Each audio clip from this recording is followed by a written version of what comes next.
ከሚሞትና ሁለተኛ ሚስት ከማግባት የቱን ትመርጫለሽ ብሎ ይጠይቃታል ባለቤቱን።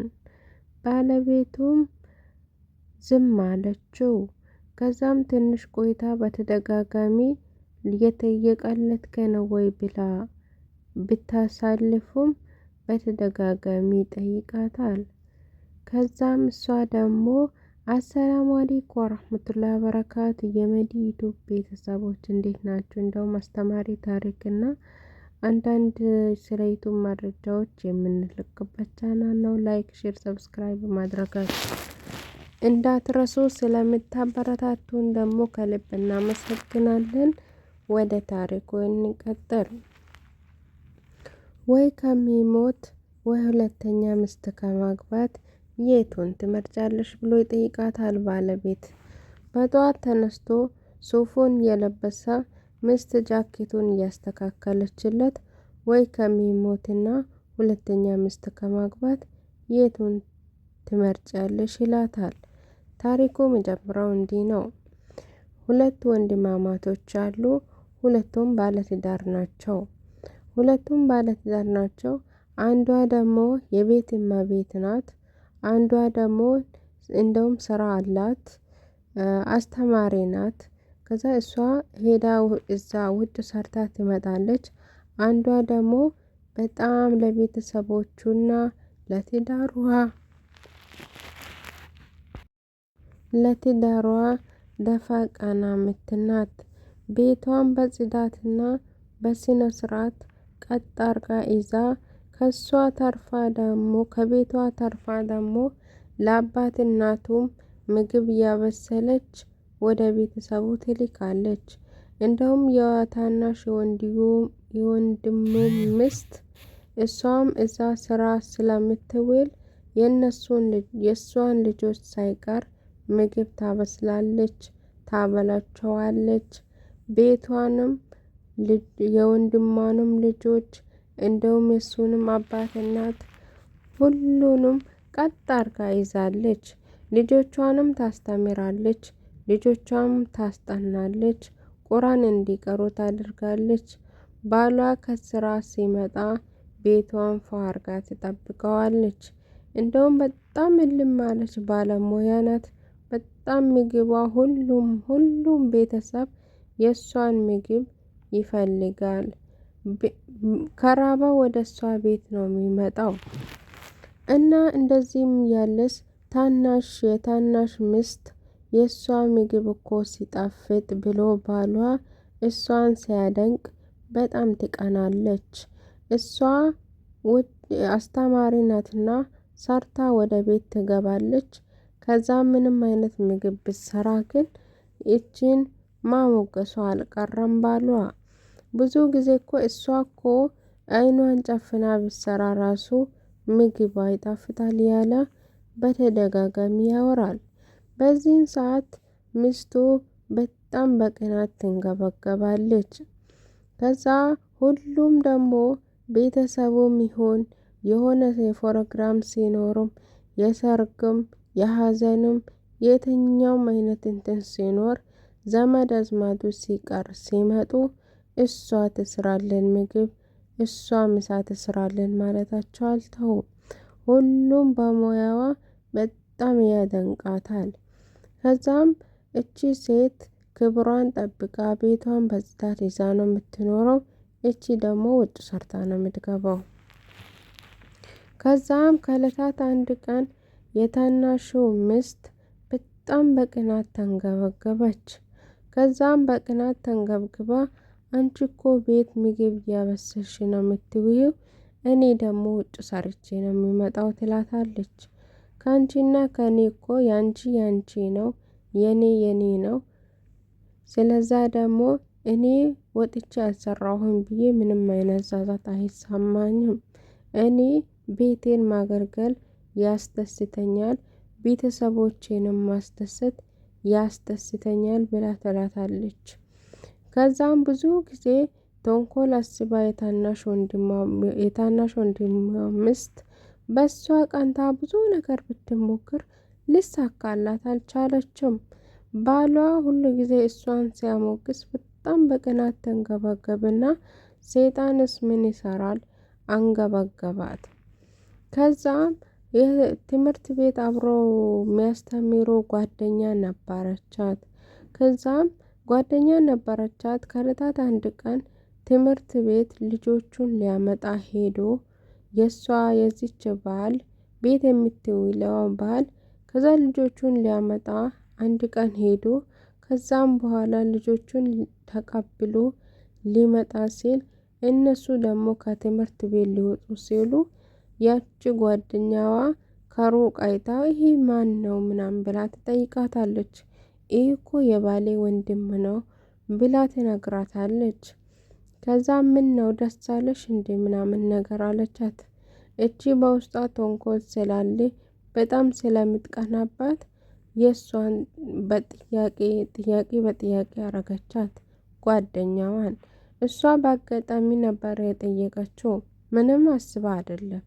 ብታይ እንዴት መልካም ሰው ነው መሰለሽ፣ በጣም ጥሩ ባል ነው፣ በጣም ልጆቹን ይንከባከባል፣ በጣም ለሰው ክብር አለው ብላ ይህች ልብ እንዲሻፍድ የአቅሟን ሁሉ ሰይጣን ተባብሯት ለሷ ትነግራታለች። ባለ ትዳር ነው አይደለ ትላታለች። ታዲያ ምን ችግር አለው? ሸሪያው እኮ እስከ 4 ይፈቅዳል ምናምን ብላ በየቀኑ ስለሱ ማውራት እቺ ልጅ ትገፋፋታለች። ከዛም እቺን ልጅ ገፋፍታት እቺ ልጅ ይህንን ወንድዮ እንድታስበው ካደረገች በኋላ ከዕለታት አንድ ቀን ወንድዮ ባሏን ከዛም እንደዚህ እኮ እንደዚህ ቢሆን እሷም ላንተም ቤተሰብ ታበስላለች፣ ለኔም ልጆች ደግሞ ምግብ ትሰራለች፣ እንደውም ልብስም ታጥባለች፣ ብዙ እንትን አለባት፣ ብዙ ኃላፊነት አለባት። ስለዛ ደግሞ ምታግዛት ሁለተኛ ሚስት ቢያገባ ምን ችግር አለው? እሱም መልካም ነው፣ አቅሙ ይችላል። ሁለተኛ ሚስት ቢያገባ እሷንም ታግዛታለች። እኔም እንደምታይኝ በጣም ቢዚ ነኝ። ስለዛ ደግሞ ሁለተኛ ሚስት ቢያገባ ምን ትላለክ ብላ የእሱን ወንድም ታማክረዋለች ባሏን። ባሏም ደግሞ እሱ አስበውበት ካልሆነ በስተቀር አይሆንም ትላለች። እኔ እኮ ለሷ ለባለቤቱ በማሰብ ነው። ምክንያቱም ባለቤቱ ምትለፋዋን ወንድምዮ ባሏ ስለሚያውቅ በዛ በደካማ ጎኑ ገብታ ተቅለሰልሳ እሱን እንዲያወራው አደረገች። ከዛም ባለቤቴ እኮ እንዲህ ትደክማለች፣ ስለዛ ደግሞ አንተ ልታሳርፋት ይገባል ብሎ ወንድምዮ እንዲያወራው አደረገች በሲስተም። ከዛም አድርጋ ደግሞ ያችንም ጓደኛውንም ደግሞ አሳምናት እሱ ፍቃደኛ ከሆነ እኔ ምንም ችግር የለብኝም፣ ሀቄን ከተወጣ በአቅሙ ከቻለ ካስተዳደረኝ እኔ ምንም ችግር የለብኝም አለች። ከዛም ወንድምዮ ከስራ ሲመለስ እፈልግካለሁ ብሎ ካፍቴሪያ ይዞት ሄዶ ከዛም ለባለቤትህም አስብ እንጂ ብሎ ወንድምዮ አናገረው። ወንድምዮ ችግር የለውም በቃ እሺ አለና ከዛ እናንተ ከወደዳችኋት ለኔ ለባለቤት አስባችሁ ነው እንጂ ብሎ እሱም ነገሩን በሌላ አላየውም። እሺ ብሎ ተስማማ። ከዛም ከተስማማ በኋላ በቃ የሰርጉ ቀን ይወሰንና ቤተሰብ ተኪዶ ይጠየቅ ተባለ።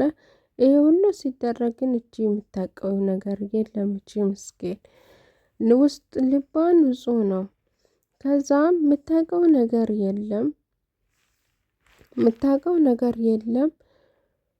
ከዕለታት አንድ ቀን በቃ የኒካው ቀን እንትን አለና የኒካው ቀን ተቆርጦ እቺ በጣም ደስ ብሏታል። እሱም ተስማምተዋል፣ እሷም ተስማምታለች።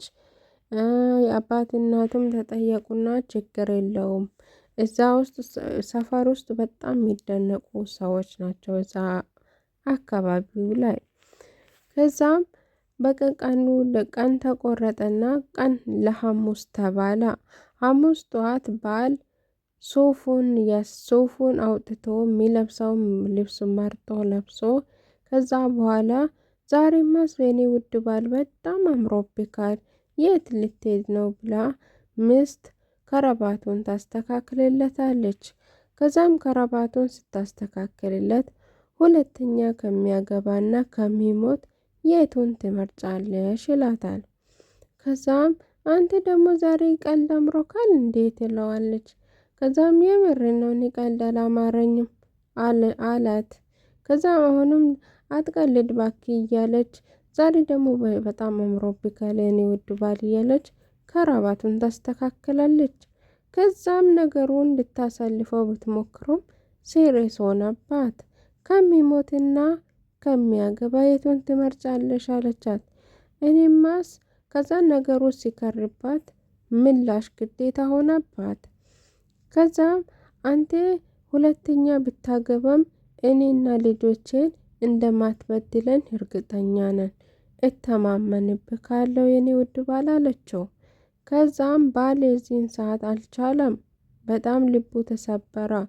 በጣም በቃ መቋቋም አልቻለም ራሱን። እችን ምስቴን ነው ወይ ሳልነግራት በላይ ላይዋ ደርቤ ሊያገባ የሚሄደው ብሎ በጣም ከፋው ባል። በጣም ከፋውና ከዛ ግንባሯን ሲማት በጣም ከፍቶት ከቤት ወጣ። ከቤት ወጣና አሰበ። እሷ ደፋ ቀና ትላለች። የተናገረችው ነገር ደግሞ በጣም ልቡን ነክቶት ከዛ በኋላ ለወንድምየው ደወለለትና እኔ እኮ እንደዚህ በጣም ልቤ ተሰብሯል፣ ስለዛ እኔ አልፈልግም ብሎ ሽማግሌ ኦልሬዲ ሄዷል። ዘመድ ተሰብስቧል። ስለዛ እኔ አልፈልግም ብሎ ለወንድምየው ነገረው። ከዛም ለወንድምየው ሲነግረው አያችሁ መልካም ንግግር በጣም ሁሌም እንትን ነው ማለት ነው፣ መልካም ነገር ይዞልና የሚመጣው። አሁን እቺ ለምን ታገባለህ፣ ለምን እንደዚህ ታደርጋለህ ብትለው ኖሮ ተነሳስቶ ሄዶ ያገባ ነበር ማለት ነው። ከዛ መልካም ንግግር ሁሉንም ነገር በመልካም መመለሳችን ለዚህ ነገር ነው የሚጠቅመን። ከዛም ለወንድሜው ደወለና ወንድሜ እኔ ሰርጉ ቦታ አልመጣም እኔ ሰርዤዋለሁ ብሎ ለወንድምየው ነገረው። ከዛም ደግሞ ወንድምየው ሲነግረው ታዲያ አሁን ምን ልናደርግ ነው? አሁን እኮ ሰው ተሰብስቦ እኮ አንተን እየጠበቀ ነው አለው። እኔ በፍጹም አላደርገውም፣ የቺን ምስኪን ባለቤቴን ልብ መስበር አልፈልግም አለው። ከዛም በኋላ በቃ እሺ ችግር የለውም እኔ አገባታለሁ አለ ወንድምየው። ከዛም እቺ የሁለተኛው ምስት ደግሞ የታናሽው ምስት በጣም ደስ ብሏት በጣም ተደስታ፣ ምክንያቱም ሁለተኛ በማግባቱ እሷ ልትበቀላት ነው የፈለገችው። ባሏ ሁሌ ስለሚያደንቃት በቃ በዚህ መንገድ ይበቀላታለሁ ብላ ነው ያሰበችው። ከዛም እሷ ደስ ብሏት ትምህርት ቤት ላይ ለልጆቹ ቾኮሌት ለሰውም ደግሞ ቾኮሌት ገዝታ ደስ ብሏት ታከፋፈላለች። ከዛም በኋላ በጣም ደስ ብሏት በቃ ዛሬማስ ተበቀልኳት ብላ በጣም ደስ ብሏት ቾኮሌት ለሁሉም ሰጥታ፣ ከዛ በጣም ደስ ብሏት በቃ ጥርሷ መሸፈን አልቻለችም። ከዛ በኋላ ሰርጉ ቦታ ተገኝና ታናሹ ወንድምየው እሷን አገባት። የዛች የአስተማሪዋ ባል ማለት ነው። የአስተማሪዋ ባል እቺን አገባትና ከዛ ትምህርት ቤት ደግሞ የእሷ ጓደኞች ስላሉ ይሄኛው እንዳላገባትና የእሷ ባል እንዳገባት አውቀዋሉ። ከዛ በኋላ ሁሉም ግራ ተጋብቶ እንደዛ ቾኮሌት ስትሰጣቸው በጣም ስትስቅና ደስተኛ ሆና ሲያዩት እቺ ባሏ ስላገባ ነው እንደ ደስተኛ የሆነችው ብሎ ሁሉም ተገርሞባታል። እሷ ግን ይሄ ወንድምየው እንዲያገባ ነው እንጂ የምታስበው የእሷ ባል እንዳገባት አላሰበችም። ከዛም ሰው እቺ አብዳለች እንደ እያለ ትምህርት ቤት ይጠቋቁምባታል። እሷ ደግሞ የባሌ ወንድም እኮ አግብቷል እያለች ለሁሉም ሰው ቾኮሌት ትሰጣለች። ከዛ በኋላ ኧረ አንቺ ሴትዮ አብደሻል እንደ ባልሽ እኮ ነው ያገባው ሲሏት እናንተ አብዳችኋል እናንተን ያበዳችሁት ብላ ከሰዎቹ ጋር ትከራከራለች። በኋላም ደግሞ አንዷ የቅርብ ጓደኛ መታ አንቺ ምን ሆነሽ ነው የራስሽ ባል እኮ ነው ያገባው ብላ ትነግራታለች። ከዛም በኋላ ራሷን ስታ ወደቀች። ከዛም ራሷን ስታ ወድቃ ወደ ቤት ይዟት መጡ። ራሷን ስታ ወደቀች። ከዛም በኋላ ወደ ቤት ይዟት መጡ ጓደኞቹ። ከዛም በኋላ ስትመጣ ግቢው በእልልታ ቅምጥል ብሏል። ከዛም በኋላ ያየችውን ማመን አቃታት። በጣም አለቀሰች፣ በጣም አበደች፣ በጣም ጮኸች። ግን ብትጮህም ደግሞ የሚቀየር ነገር የለም። ከዛ ያየችውን ማመን አቃታት። በድጋሚ ራሷን ሳተች። ከዛም ስትነቃ ምን ሆነሽ ነው ውድ ባለቤቴ? አንቺ አይደል እንዴ ወንድሜን ምን ችግር አለው? ሁለተኛ ቢያገባ አቅሙ ይችላል፣ ሸሪያው ይፈቅዳል ብለሽ ወንድሜን እንዲያሳምነው ያደረግሽው።